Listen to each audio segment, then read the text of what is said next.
이제 또 다른 이제 한 가지 주제를 더 이야기를 해야 되는데, 제가 이야기하고 싶은 것은 뭐냐면, 이제, 신학은 과연 학문인가? 라는 게 이제 굉장히 중요한 그런 주제예요. 요즘은 뭐 이런 거 별로 생각 안 하죠.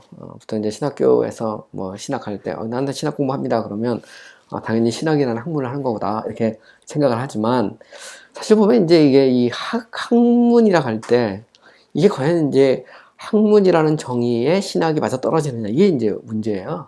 그래서 사람들이 말할 때, 야, 신학이 무슨 학문이냐. 그건 종교지, 종교. 이렇게 생각이 쉽거든요. 그죠? 왜냐면 사람들이 생각하는 학문이라는 것은 보다 이론적이고, 체계적이고, 이성적이고, 객관적이고, 합리적이고, 뭐 이런 거 막 생각하잖아요. 근데 과연 그러면 신학이라는 게 이성적이고, 합리적이고, 객관적이고, 합리적이냐. 그죠? 또 학문 그러면 누구나 다 받아들일 수 있는 어떤 보편적인 걸 생각한단 말이에요. 근데 기독교라고 하는 게 뭐 그 예수 믿는 사람들, 교회 다니는 사람들만 하는 건데 그걸 뭐 학문이라고 말할 수 있느냐? 그냥 종교 아니면 현상 뭐 이런 거 종교학에서 말하는 것처럼 그런 게 아니냐 이렇게 주장을 하는 겁니다.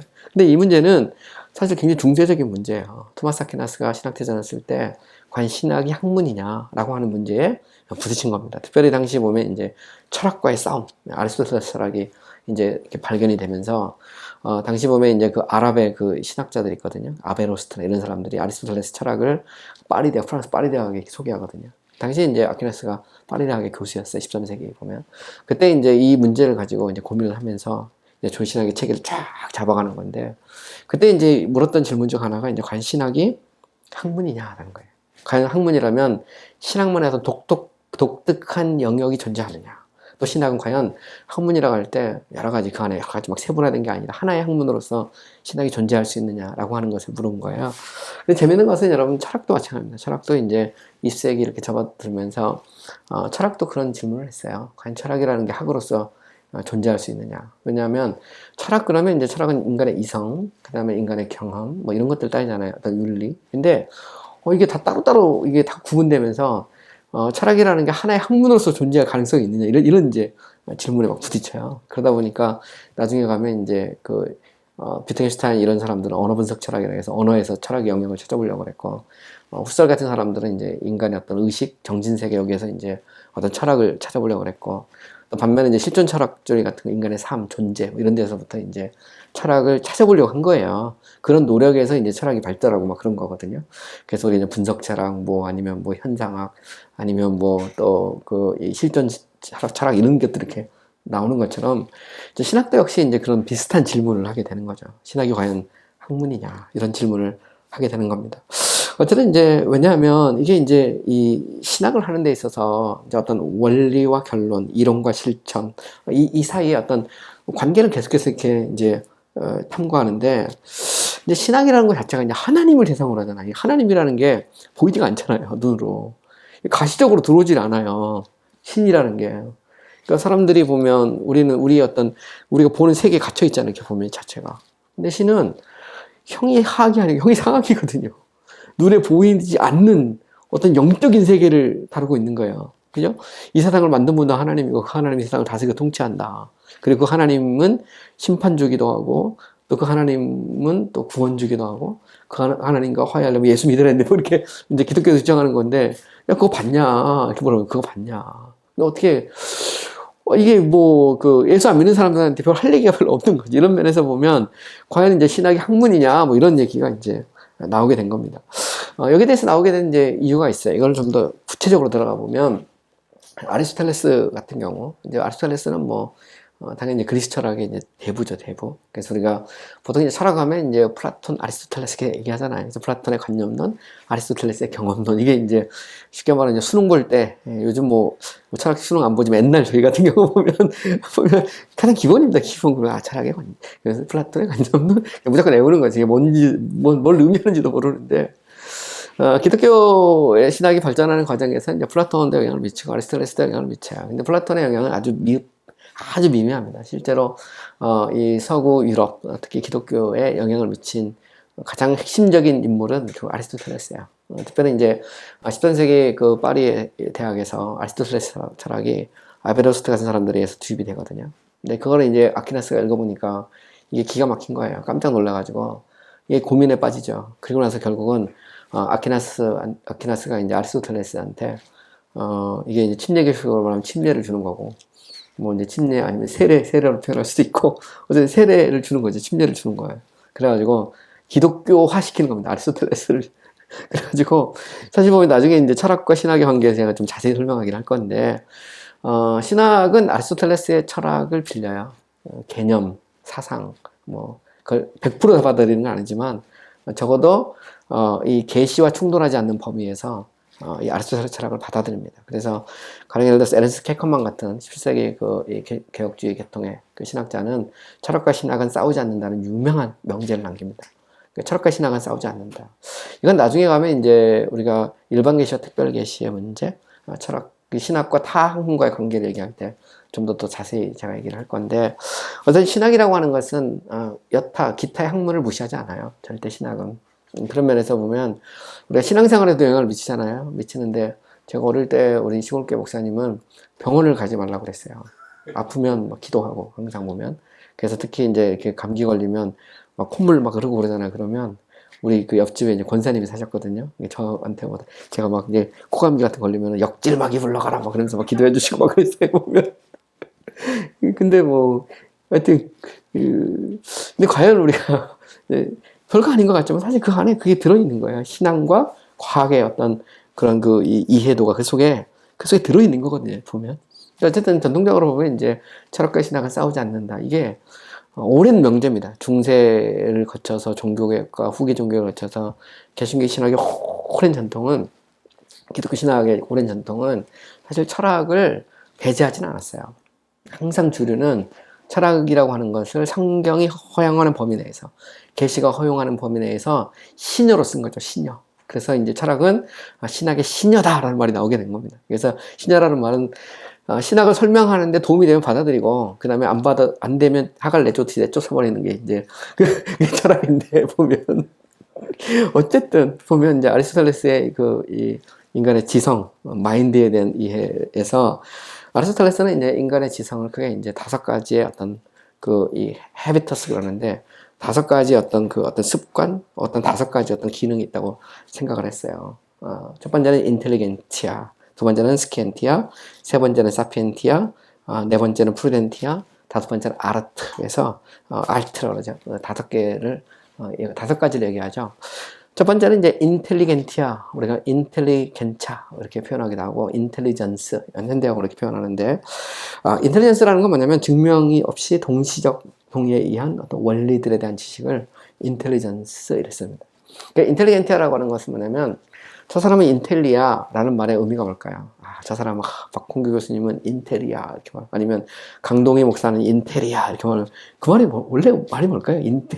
인텔리전스, 인텔리전트, 인텔리겐티아, 아니면 뭐 우리 인텔리겐차에서 러시아에서 많이 쓰는 그런 표현 인텔리겐차라는 게 뭘까 도대체? 그것은 뭐냐면 그냥 증명이 필요 없어요. 원리를 딱 보면 아는 겁니다. 딱 보면 알아. 그 사람이 답이야. 박홍규 교수가 답이다.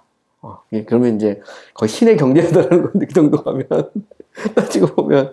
그래서 이거는 뭐냐면 스키엔티아가 쌓여야 돼요. 학문이 쌓이고 또 쌓여가지고 거의 전설 같은 그런 사람들이죠. 제가, 이렇게 유학을 하다 보면 뭐 다양한 교수님들을 만납니다. 그 중에서 제가 그 영국에 있을 때 제 지도교수가 이제 칼 추르만이고, 칼 추르만에게 영향을 미쳤던 인물 중에 하나가 이제 이 리처드 밀러라고 있어요. 칼빈 대학교에 리처드 밀러가 있는데, 그 리처드 밀러가 이제 제 논문 쓸 때 좀 도움을 좀 줬거든요.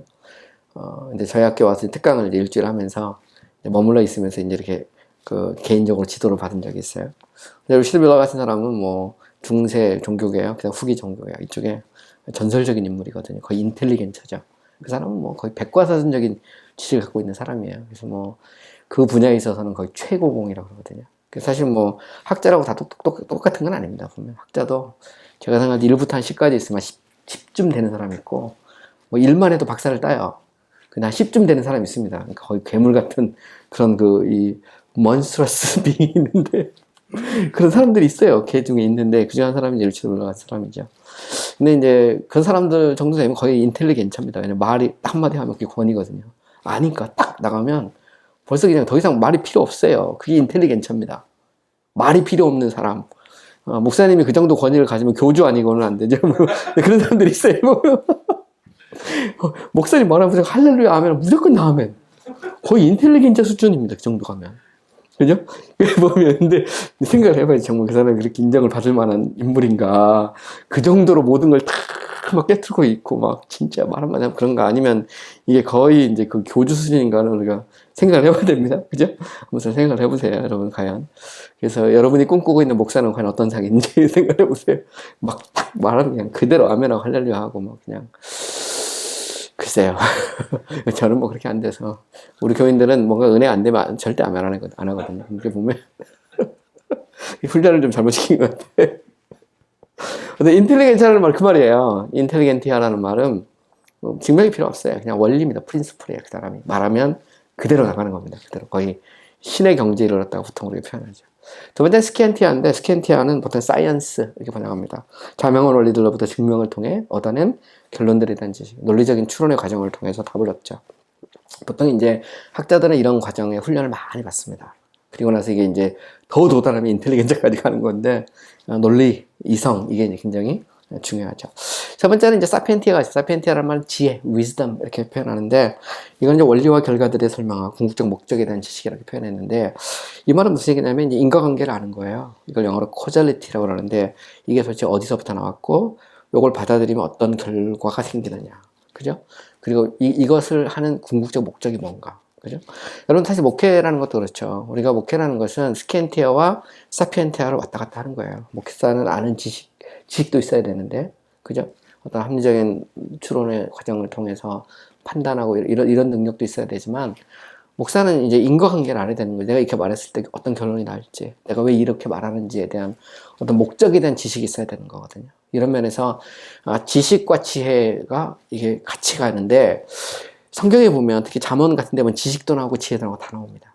그렇죠? 여호와를 경외하는 것 지식의 근본이고 악에서 멀리하는 것이 곧 지혜, 명철이죠. 그러니까 보면 성경은 지식과 지혜를 다 말합니다. 하나님에 대해서 우리가 하나님이 주신 말씀을 묵상하고 논리적으로 추론하죠. 또 그뿐만 아니라 그것이 그냥 추론하는 걸로 끝나는 것이 아니고 그것이 어떤 결과를 가져오는지, 그죠? 어떤 삶의 변화나 예배나 경건 뭐 이런 쪽으로 가면 신학은 사피엔티아보다 스키엔티아보다 사피엔티아에 가까울 수 있어요. 그래서 이게 논쟁이 되는 겁니다. 그래서 신학은 스키엔티아인가 아니면 사피엔티아인가 요 문제가 오랜 신학의 논쟁이었어요. 여러분도 한번 생각을 해보십시오. 여러분은 과연 신학을 스키엔티아로 하고 있는가 아니면 사피엔티아로 하고 있는가, 이 부분도 한번 생각해볼 재미난 그런 주제죠. 그 다음에 세 번째는 이제 프루덴티아라는 것도 있어요. 우리가 프루던시 하면 신중함 이렇게 보통 표현하는데, 발생하는 상황에 대한 적절한 실천적 지식이다. 어떤 일이 일어나면 거기에 대해서 판단하고 어떻게 처방을 내리는 거, 처방. 이제 프루덴시아죠. 이건 이제 프루덴시아라고 얘기했어요. 근데 사실 보면 그냥 탁 통틀어서 그냥 지식과 지혜 두 개로 이렇게 줄일 수도 있어요. 그래서 이제 지식이라는 걸 알미고 지혜라는 걸 쓰는 거거든요. 그래서 거의 신중함에 가깝게 지혜와 신중함이 같이 통합될 수도 있어요. 그 다음에 스키엔티아와 인텔리전스가 이렇게 묶일 수도 있고요. 잘 보시면.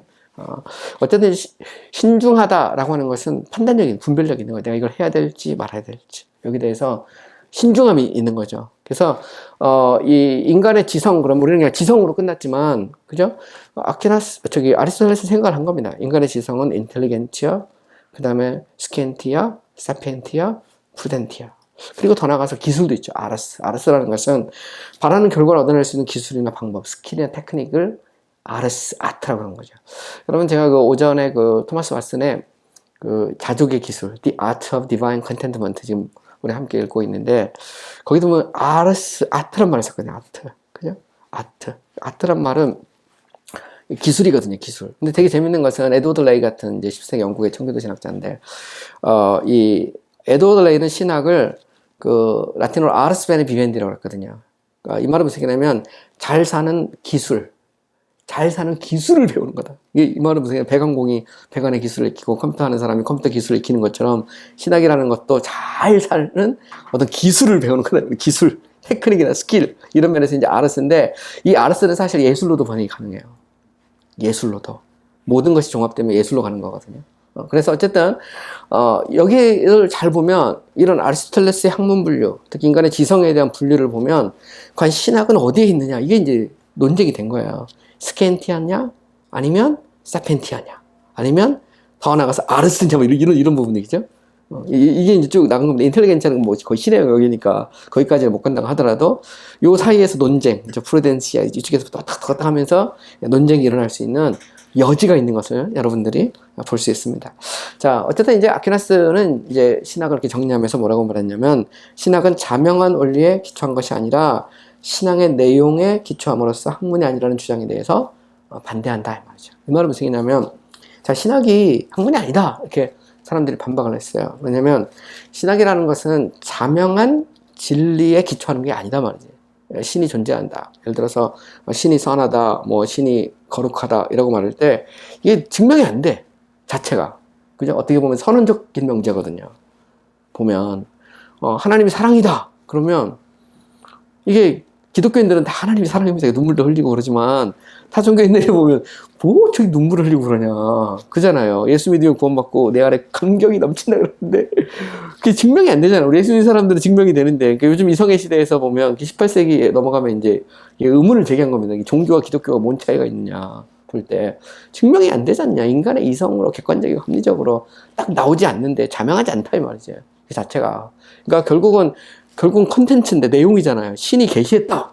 이거 받아라. 이게 믿음의 문제지 어떤 그런 합리적인 추론과 그걸 통해서 결론을 내리는 과정이 아니니까 학문이 아니다 이렇게 주장한 겁니다. 여기 대해서 아퀴나스는 뭐라고 하냐면 학문에는 두 종류가 있다는 거예요. 하나는 인간의 이성, 곧 자연의 빛에 의해서 알려진 원리에 세워진 학문이 있고 또 다른 하나는 초자연적인 그 어떤 초이성적인 빛에 의해서 알려진 원리에 세워진 학문이 있다. 그리고 신학은 후자적 의미에서 하나님과 축복받은 자들에 대한 학문이다 이렇게 주장을 했습니다. 이 말을 무슨 얘기냐면 아퀴나스는 항상 두 가지로 나누죠. 신학은 이성을 가지고 그리고 거기서 추론에 의해서 올라가는 학문이 아니고 하나님이 주신 초이성적인, 그렇다 반이성적인 건 아닙니다. 성경은 초이성적이고 인간의 이성을 뛰어넘는 하나님의 계시에 기초를 둔 학문이다. 이런 의미에서 신학은 독특한 학문이죠. 일반적인 어떤 물리학, 화학, 컴퓨터공학 이런 거하고 좀 다른 게 뭐냐면 그것들은 이제 자연 현상이나 이런 걸 관찰해서 거기서부터 추론해서 올라가잖아요. 반면에 신학은 하나님의 말씀, 계시를 기초로 신학을 쌓아 올라가는 거죠. 이런 면에서 보면 신학과 다른 학문이 차이가 있는 겁니다. 그러나 그럼에도 불구하고 초이성적인 학문이라는 게 학문이 아닌 것은 아니라는 거예요. 이게 이제 아퀴나스가 생각한 거예요. 그러니까 신학도 역시 학문일 수밖에 없다. 특별히 하나님과 축복받은 자들의 학문, 이게 바로 이제 그 신학의 어떤 모습이라는 거죠. 그러면서도 아퀴나스 신학이 지혜다라고 하는 것도 무시하지 않았어요. 왜냐하면 단지 알물 넘어서 그것은 우리 삶 속에서 어떤 경건 같은 것들을 요구하는 신학은 지혜다 이런 말을 또 하죠. 자, 그 다음에 그러면서 이제 그는 더 나가서 또 이런 얘기를 해요. 야, 그러면 신학이라고 하는 것이 이게 과연 하나의 학문일 수 있느냐. 신학은 여러 가지를 다루잖아요. 하나님에 대해서 다루고 창조에 대해서도 다루고 인간에 대해서도 다루고 어떤 세상에 대해서도 다루고 다 다루거든요. 보면 신학이라고 하는 학문이 과연 그러면 신학이라는 것이 하나의 어떤 통합된 학문으로서 존재할 수 있느냐. 여기 대해서 이제 질문하거든요. 여기 대해서 아퀴나스는 말하기를 신학은 하나님에 대한 학문이며 세상 혹은 피조물은 오직 시작과 끝이 하나님을 지시한다는 의미에서 본질적인 기반을 잃어버리지 않는다 이렇게 정합니다. 그러면서 인간의 감각이 오감으로 이루어져 있지만 그럼에도 하나의 감각이듯이 신학도 여러 분야가 있지만 그럼에도 불구하고 하나의 학문으로 존재할 수 있다 이렇게 주장을 하죠. 이런 의미에서 이제 신학은 인간학, 심리학 혹은 윤리학이 될 수 없다 이렇게 주장을 합니다. 그래서 신학은 하나의 통합된 학문으로서 존재할 수 있다라고 생각하는 것이 이 아퀴나스의 생각이죠. 물론 여기에 대해서 많은 도전이 있었어요. 여기 그냥 그대로 끝나는 게 아닙니다. 가령 예를 들어서 둔주 스코투스 같은 경우는 신학이라고 하는 것은 자명한 원리에 세워지는 논리적 결과물이 아니라는 측면에서 학이라기보다는 지혜다 이렇게 주장을 했습니다. 여러분 이제 제가 앞으로 이제 계속해서 이야기할 때 토마스 아퀴나스를 얘기하고요. 둔주 스코투스에 대해서 이야기를 계속해요. 왜냐면 이제 이 아퀴나스와 스코투스는 서로 이게 이제 유사성도 많지만 좀 차이를 보이고 있거든요. 여러분 이제 중세 카톨릭 그러면 크게 두 부류가 있습니다. 한 부류는 소위 말하는 이제 그 도미니칸 학파라는 아퀴나스를 따라가는 토미스트라고 보통 말하거든요. 이런 토마스적인 토마스 아퀴나스의 신학을 따라가는 그런 한 부류가 이게 도미니칸이에요. 도미니칸. 반면에 또한 이제 프란치스칸 어거스틴 학파가 있어요. 그래서 이제 성 프란체스코 어거스틴 이런 사람들을 따라가는 그쪽이 또 하나 있습니다. 이렇게 보면. 근데 재밌는 것은 이 아퀴나스는 도미니칸이고요. 스코투스 같은 경우는 프란치스칸 어거스틴 학파 쪽이에요. 마틴 루터는 아구스티누스, 어거스틴 학파죠. 그래서 이제 그 도미니칸 쪽이 아니고 이쪽 그 프란치스칸 어거스틴 학파 쪽이거든요. 보면 이거는 서로 차이를 갖고 있어요. 나중에 이제 신학은 이론인가 실천인가 해서 제가 좀 더 자세히 이야기할 수 있는데, 도미니칸 쪽에서는 주로 인간의 어떤 이성, 체계, 시스템 이런 걸 강조해요. 반면에 이 프란치스칸 쪽, 프란치스칸 어거스틴 쪽에서는 어떤 삶, 경건, 실천 이런 쪽을 강조합니다. 그래서 여러분들이 성 프란체스코, 아시시의 성자라고 말하는 프란체스코의 영화를 혹시 보신 적 있는지 모르겠어요. 저는 옛날에 옛날 대학 시절에 제 아내하고 단성사라는 데가 있었어요. 옛날 종로 3가에 가면 그때 성 프란체스코 영화를 했는데 그때 그걸 본 적이 있는데 그 장면에 뭐 이런 장면이 나오죠. 이제 프란체스코가 자꾸 이게 나환자들 막 이런 사람들 데리고 다니잖아요. 그러다 보니까 근데 문제는 뭐냐면 이제 사람들이 점점 막 프란체스코 쪽에 몰려드니까 이 교황청에서 고민을 합니다. 어떻게 하면 이 프란체스코의 발목을 잡을까? 그 비결이 뭐냐면 수도원을 세워요. 수도원. 프란체스코의 수도원, 멋진 수도원을 세워주자. 이게 수도원을 세워줍니다. 근데 아주 흥미로운 장면이 뭐냐면 프란체스코가 수도원 지붕에 올라가서 기와를 바닥에 던집니다. 내가 원하는 진짜 성경이 말하는 기독교는 실천이라는 삶이라는 거거든요. 원래 이제 프란체스코가 어떻게 회심하게 되냐면 전쟁터에 끌려가죠. 전쟁터에 끌려갔다 거기서 노예로 잡혔다가 그곳에서 쪽복음, 아마 누가복음인가를 이렇게 읽어요. 그리고 쪽복음을 읽다가 이 말씀대로 살겠다고 결심을 하면서 시작된 게 프란체스코거든요. 삶이죠, 삶. 삶이 중요해요. 그러니까 우리가 이제 기독교를 얘기할 때 기독교가 이론이냐, 삶이냐, 이 문제는 이제 굉장히 중요한 문제거든요. 기독교가 스캔티하냐, 사피엔티하냐. 이게 이제 바로 이것과 관련되어 있는 아주 중요한 문제죠. 기독교가 종교냐, 종교냐 신학이냐, 이것도 여기서 관련된 문제입니다. 신학이라고 할 때는 좀 더 시스템 체계를 강조한다면, 종교 그러면 이건 어떤 견고한 삶을 강조하는 거. 그러니까 이 문제가 서로 이렇게 연결되어 이렇게 서로가 연결되어 있는 굉장히 중요한 신학적인 이 이슈거든요. 그래서 스코투스 같은 경우는 신학을 삶의 문제로 보거든요. 이렇게 보면 학이 아니다는 거죠. 기독교는 삶이다. 이전 오늘 우리도 그러잖아요. 그러면 개신교는 어떠냐? 개신교, 그죠? 여러분 생각할 때 종교개혁자들 할 때 칼빈, 루터, 서빙건 이쪽 다 프란치스칸 쪽에 다 어거스틴 학파 이쪽이거든요. 그게 은혜의 교리, 은총의 교리가 다 여기서 나오는 거예요. 그들은 삶을 강조했던. 그래서 루터 같은 경우도 보면 라고스 수도원에서 하루에 8번인가 미사 드리고 막 그러잖아요. 밖에 나가서 탁발하고 막 그러면서 삶을 통해서 직접 금욕, 체험 이런 거 계속 강조하거든요. 보면 그 전통이 그래요. 그러면 도미니칸 쪽으로 가면 책적 공부하고 또 공부하고 또 공부하고 또 공부하고. 불교도 교종과 선지거잖아요. 교종은 경전이 있는 겁니다. 경전. 선종은 삶을 통해서 참선, 그리고 아니면 그래서 탁발하고 굴 속에 들어가가지고 1년 동안 면박하고 막 그러죠. 무소유 뭐 이런 거 막 치고 무소유 했다가 강남에 아파트 뭐 이런 거 샀다가 난리 나고 막 사람 선종이니까 보면 비슷한 어떤 그런 측면이 이제 존재하는 거예요. 기독교 안에도. 목회도 그렇죠. 내가 어떤 목회를 할 거냐. 그죠? 보면 정말 고난받는 사람들과 함께 지금도 외국인 노동자나 탈북자나 뭐 아니면 뭐 이런 사람들과 내 인생을 막 그냥 할 거냐. 아니면 오늘도 참 보면 체계적인 강해 설교, 수준 높은 설교 이런 거 막 하고 막 방송 설교하고 막 이러면서 막 건물 크게 이렇게 갈 거냐. 선택이잖아요. 보면 이 문제는 중세적인 문제예요. 그 중세적인 문제가 지금도 계속되고 있는 겁니다. 사실 따지고 보면 신학도 그렇죠. 내가 정말 학문으로서의 신학을 정말 깊이 있게 공부를 해볼 건가?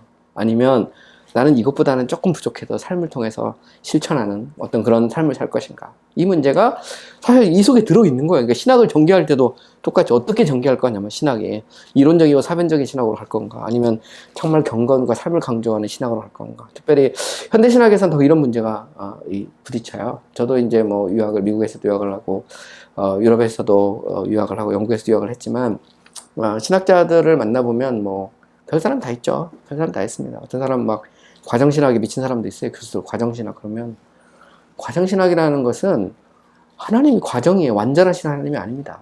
그래서 인간이 A 하면 하나님이 A 다시 하고 인간이 B 하면 하나님이 B 다시 하고 인간이 뭐 안 하면 하나님도 꼼짝도 못해.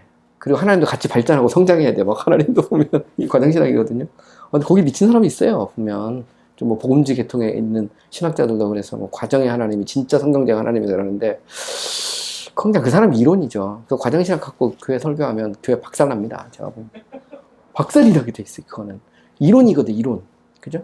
거기에다가 온통 내 인생을 걸 건가? 아니면 그죠? 아니면 정말 그 하나님의 말씀을 우리가 복음적이고 좀 보수적인 관점에 성경 읽고 막 할 건가 말이지. 제가 옛날 신학교 교수할 때 지금도 그런 학생이 있었는데 이렇게 바바리 코트 다 입고 다니면서 이런 거 막 아주 바르트 책 이런 거 끼고 다니고 막 그다음에 막 과정신학 이런 거 맨날 미쳐가고 다니고 그랬는데 내가 야, 쟤는 나중에 가서 목회 어떻게 하려나 모르겠다.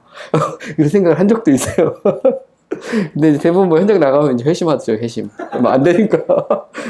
현장 나가면 회심하는데, 신앙에는 그런 문제가 존재하는 거예요. 사실 따지고 보면, 학이냐, 지혜냐의 삶의 문제가 이 속에 들어있는 거죠. 근데 어쨌든, 제가 이야기하고 싶은 것은 뭐냐면, 종교개혁자들의 주류, 메인스트림은 이 실천을 강조하는 중세 후기, 특별히 스코투스와 이제 유명론자들이라고 보통 말하는데, 프란치스코나 어거틴 학파 쪽에 이 영향을 받아서 이게 영향을 미쳐요. 물론 도미니칸도 있습니다. 가령 예를 들어서 피터 마타 버밍글리, 그 다음에 제롬 장키우스, 히에롬 장키우스 같은 경우는 도미니칸 수사였어요. 그랬다가 종교개혁자들이 되거든요. 그렇기 때문에 개신교 신학 안에 신학을 이론이나 학문으로 보려는 시도도 계속 있어요. 그걸 무시할 수 없는 하나의 흐름으로 있는데, 하지만 주된 흐름은 뭐냐? 신학은 곧 이제 실천, 경건 이런 쪽으로 보려는 시도가 더 강합니다. 그래서 학문보다는 지혜로 보려는 그런 시도들이 강하고요. 또 가장 대표적인 게 이제 제네바 아카데미에 있던 프랜시스 트레티는 인간의 지성을 조금 더 이제 추격을 합니다. 그래서 스캔티아, 피데스, 오피니오가 있다고 그러죠. 그래서 이 학문으로서의 지식, 그 다음에 믿음, 그 다음에 오피니언, 그죠? 그래서 지식은 이성에 의존하고, 믿음은 증언, 테스티모니에 의존하고, 그 다음에 이제 의견이라는 것은 개연성, 확률, 개연성에 의존한다고 주장하죠. 그러면 신학은 지식에 가까운가, 믿음에 가까운가? 트레티는 믿음에 가깝다고 본 겁니다. 왜냐하면 신학은 믿음을 전제로 하는 거거든요. 믿음이 없으면 신학이 출발하지 않아요. 하나님의 말씀인 계시 앞에, 그죠? 하나님의 말씀 앞에 무릎을 꿇을 때 신학이 비로소 시작된다. 이게 이제 개신교의 어떤 보편적인 견해잖아요. 그러니까 인간의 이성으로 의심하기 시작하면 한도 끝도 없어요. 제가 신학교에서 저를 가르쳤던 교수님도 여러분이 있는데 그 중에 한 분은 그런 얘기를 하더라고요. 이 성경을 다 믿으면 그건 신학이 아니다 말이죠. 의심하는 성경을 의심하는 데서부터 신학이 시작된다. 주장 딱 했어요. 진짜 그렇게 계속 가르쳐 그분은 계속 의심해. 성경을 믿는 게 하나도 없어. 부모 나중에 가면 다 의심해. 그게 신학이라는 거예요. 그거는 좀 생각을 해봐야지. 근데 트레틴이 생각할 때 신학은 뭐냐? 믿음을 전제 신학은 하나님의 증거, 그죠? 인간의 이성으로 다 이해가 되지 않아도 말씀을 받아들이는 거, 하나님의 말씀으로, 그죠? 이제 그래서 믿음으로 시작하느냐, 아니면 인간의 어떤 이성의 근거를 두느냐에 따라서 달라지는 거죠. 그렇다고 또 오피니언 정도 되면 이제 이건 완전히 이제 종교 다원주의로 가는 거고, 그럼 우리는 이제 신학에서 스캔티아와 피데스 사이에서 어디에 존재하느냐, 이게 이제 고민이죠. 근데 트레틴은 믿음의 영역으로 본 겁니다. 자, 그러면서 이제 그는 신학이 지혜와 가까운 이유를 몇 가지 이야기하죠. 그러면서 지혜에 대해서 이야기하는데, 지혜는 가장 탁월한 것들에 대한 지식이다. 그런데 신학은 하나님과 그의 행위와 우리의 영원한 행복에 대해 다룬다. 신학은 이것들을 이성으로부터가 아니라 신적인 계시로부터 가장 탁월한 방법으로 다룬다. 왜 트레티는 신학을 학문보다 지혜라고 봤느냐? 그것은 신학 자체가, 주제가, 이게 보면 이 주제 자체가 인간의 이성을 통해서 이게 다 알 수 있는 게 아니라는 거예요. 이런 면에서 이제 신학을 학이라기보다는 지혜로 본 겁니다. 그 다음에 이제 지혜는 다른 모든 것들을 명령하고 지시하는 일종의 건축가적인, 이걸 아르키텍토닉이라고 그러거든요. 아르키텍토닉 시스템이라고 하는데, 마치 건축가가 모든 것을 지휘하듯이 신학은 그렇게 하나님이 지휘하고 있는 책이라는 거거든요. 이런 면에서 보면 또 신학이라고 하는 것은 뭐냐면, 다른 학문과의 관계 속에서 볼 때 신학이 제일 위에 있는 거예요. 트레틴에 보면 하나님의 학문이니까. 그리고 하나님이 계시로 말씀했잖아. 나머지는 그 계시에 대한 연구, 관찰, 이성적 추론, 이걸 통해서 학문이 수립되는 거거든요. 그래서 여러분 잘 아시는 게 뭐냐면, 아셔야 될 게 계몽주의 운동, 르네상스와 이 종교개혁 운동 같이 일어나. 거의 우리 르네상스와 종교개혁이 딸로 자꾸 생각하잖아요. 근데 여러분 칼빈과 루터나 다 르네상스 영향을 받은 사람들이에요. 르네상스라는 건 뭐냐면, 이게 이 중세의 그런 어떤 그 어떤 어두움, 암흑의 시대라고 하잖아요, 보통. 그러니까 인간의 이성을 계시 앞에서 완전히 이제 거의 무력화시키는 그 상태에서 르네상스라는 것 자체가 그 인간의 이성을 깨우치는 거거든요. 그런 면에서 이제 그리스나 그런 그 이 옛날 고대 라틴의 어떤 문헌들 이런 것들을 다시 복구하고, 그죠? 그래서 키케로나 아리스토텔레스 이런 게 다 살아나거든요. 근데 종교개혁가들은 다 그 시대에 산 사람들이에요. 인문주의의 영향을 받은 사람이거든요. 그래서 르네상스, 휴머니즘 이런 데 이제 영향을 받아서 이 신학의 체계를 수립한 사람들이 종교개혁자들의 후기 종교개혁자들도 역시 마찬가지고, 개신교 신학자들도 어쨌든 그들이 생각할 때 뭐냐면 신학이라고 하는 것 자체가 타 학문을 무시하는 게 아니거든요. 보면. 그래서 여러분 우리 소위 말하는데 근대적 의미에서 과학이라는 것도 종교개혁 때부터 시작된 거예요. 유럽의 대학에서부터 과학이 발달하거든요. 그래서 뭐 프란시스 베이컨이니 이런 사람도 있잖아요. 다 그때 나온 사람들입니다. 보면. 그래서 그 이 기독교는 원래 그 이 어떤 학문을 무시하지 않아요. 그래서 그걸 뭘 보면 알 수 있냐면 기독교 자체가 유럽의 대학에서 시작된 거예요. 유럽의 대학의 신학, 의학, 법학이라니까요. 거기서 세분화되면서 여러 가지 학문이 나온 겁니다. 그러니까 절대 그 이 기독교인들은 타 학문에 대해서 그걸 가지고 뭐 배타시하거나 그렇지 않아요. 그래서 예수 믿으면 전부 산에 가는 게 아니고 예수 믿으면 학교 가서 열심히 공부하고 다양한 분야에서 자기 역할을 감당하거든요. 왜냐하면 그게 하나님이 주신 거라고 믿는 거거든요, 우리는. 그리고 그것을 관찰하고 추론하고 그러면서 만들어내는 거잖아요. 사실 컴퓨터라는 것도 그렇잖아요. 지금 컴퓨터라는 것도 이 세상에 존재하는 그 원리를 찾는 거잖아요. 그래서 1 플러스 0, 1, 0, 1 이 두 개의 체계를 결합해서 만들어내는 게 컴퓨터인데 사실 따지고 보면 그게 존재하는 거잖아요. 그것도 하나님이 만든 거다. 이렇게 우리는 믿는 겁니다. 이런 면에서 보면 기독교인들이 학문을 무시하진 않아요. 그런데 신학은 뭐냐? 그거보다 위에 있는 지혜라고 본 거죠. 이렇게 드레팅 가는 사람들은. 믿음의 영역이 스키엔티아 영역을 무시하지 않는단 말이에요. 그러나 그럼에도 불구하고 신학은 지혜에 가깝다 이렇게 정한 겁니다. 루테란 학자였던 게하르트 같은 사람도 신학은 스페큘러티브한 어떤 사변적인 학문이라기보다는 구원에 이르는 그노시스 소테리아스라고 하는데 헬라어죠. 그노시스라는 건 아는 거고요. 소테리아스라는 것은 이제 구원입니다. 구원에 대한 지식. 바로 이 구원의 지식에는 이제 믿음이 필수적이니까 그런 면에서는 이제 신학은 학문이라기보다는 지혜다 이렇게 생각을 한 것입니다. 오늘 이제 일단 그 신학이 과연 이제 그 학이냐라고 하는 문제 오늘 여기까지 하겠습니다. 잠깐만 쉬었다가 우리 또 하겠습니다.